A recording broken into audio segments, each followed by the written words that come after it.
Bonjour à tous et bienvenue dans cette nouvelle vidéo guidou. On va voir ensemble comment effectuer des relances de paiement sur la version 19 de Odoo. Alors, la première étape ne change pas. On va toujours devoir configurer des niveaux de relance. Ça se passe dans la comptabilité.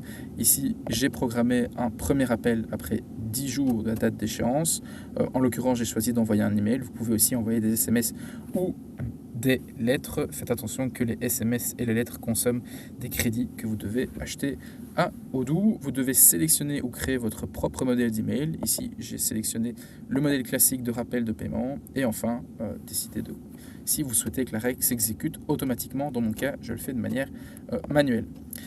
Ensuite, on va pouvoir se rendre directement dans l'onglet client et la liste de mes clients ici dans ma comptabilité. Et ce qui va être important, c'est de faire un filtre sur les clients nécessitant un suivi. Alors, qu'est-ce que ça veut dire? C'est les clients qui ont des factures en retard de plus de 10 jours.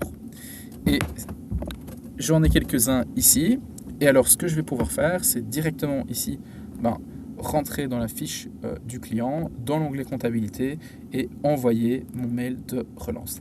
Une des grosses limitations de la V18, c'était qu'on devait impérativement, on ne pouvait pas en fait exclure des factures de la relance.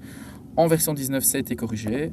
Si je me rends ici sur le rapport de relance du client, je peux en fait exclure certaines factures de la relance ici simplement en cochant cette petite case. Et donc dans mon exemple, je vais exclure la facture de 2000 € de la relance.